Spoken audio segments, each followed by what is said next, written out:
Did you know that there is one tribe from Indonesia whose traces can be found in various parts of the world, from rainforests in Suriname, plantations in Malaysia, big cities in the Netherlands, to small communities in New Caledonia? They speak with different accents, live in a diverse culture, but still have one common identity.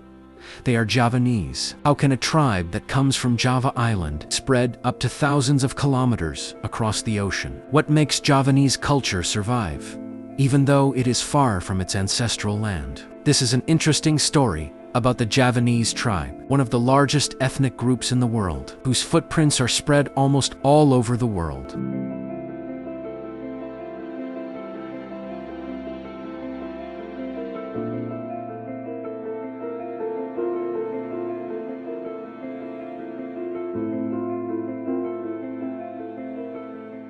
The Javanese tribe is the largest ethnic group in Indonesia. They come from Central Java, East Java, Yogyakarta, and parts of West Java. With a number of tens of millions of people, the Javanese are not only the largest ethnic group in Indonesia, but also one of the largest ethnic groups in the world. Javanese people are known for their rich culture, smooth language, deep philosophy of life, and extraordinary adaptability. But interestingly, Javanese people do not only live in Java Island. They have migrated for hundreds of years and formed communities in various countries.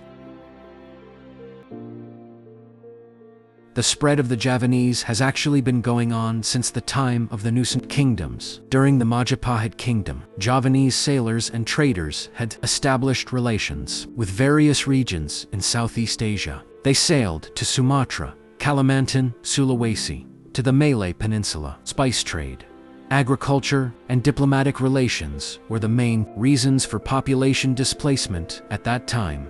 Even though the number is not large, the seeds of the Javanese diaspora began to grow. Since then,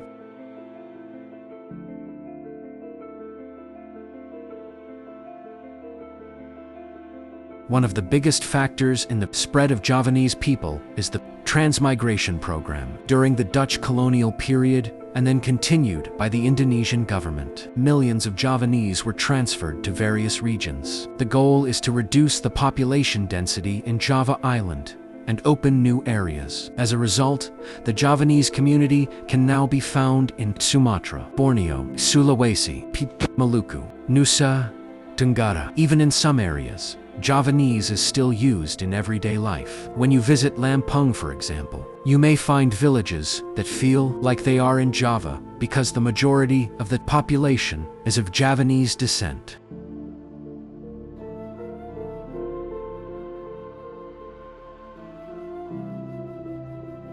One of the most interesting stories of the Javanese diaspora is in a small country called Suriname. In the late 19th century to the early 20th century, the Dutch colonial government brought thousands of Javanese to Suriname as plantation contract workers. Their journey is very long and full of challenges. They had to leave their hometown and cross the ocean for months. But after arriving, they began to build a new life. Until today, Javanese descendants are still an important part of Surinamese society. What's more surprising, some of them can still speak Javanese. Foods, such as rice, satay, sambal, and various Javanese traditions are still preserved. Even Javanese songs are still sung in various cultural events. The historical relationship between Indonesia and the Netherlands made many Javanese people settle in the Netherlands. Some came as students, workers, or followed the family transfer from Suriname. In various Dutch cities, there are Javanese communities that actively preserve their culture. Wayang, gamelan, and Javanese dance performances are often held. Interestingly, the younger generation of Javanese descent in the Netherlands still tries to know the cultural roots of their ancestors, even though they were born far from Indonesia.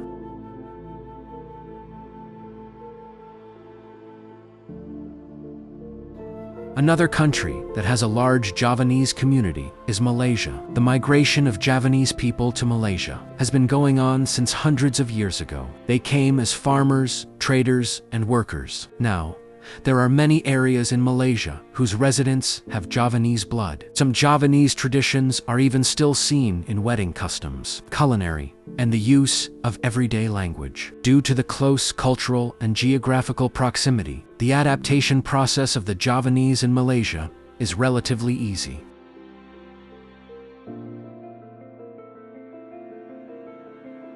In Singapore, people of Javanese descent are also part of the population diversity. They contribute in various fields, such as education, business, government, and culture. Despite living in a very developed modern country, Javanese identity can still be found in various community activities.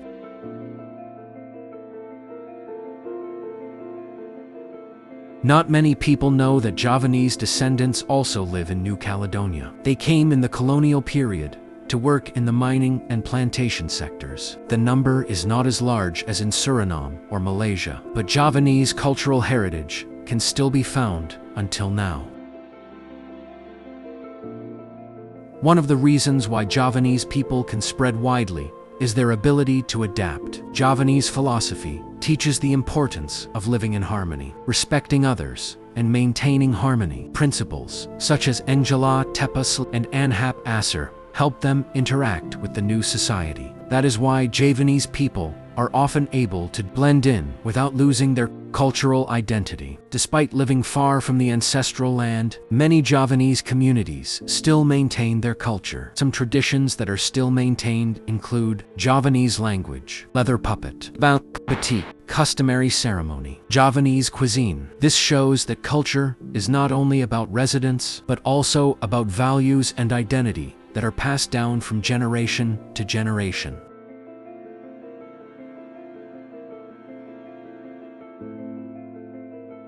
In various countries, people of Javanese descent have made great contributions. They become farmers, businessmen, teachers, artists, politicians, to academics. Their success proves that cultural identity does not prevent someone from growing in a new environment. On the contrary, culture can be a source of strength and character. The story of the spread of the Javanese tribe teaches that humans have an extraordinary ability to adapt. Despite moving thousands of kilometers from their place of origin, they are still able to maintain cultural values. In the midst of faster globalization, this story is a reminder that progress does not have to eliminate cultural roots. We can become citizens of the world without forgetting who we really are.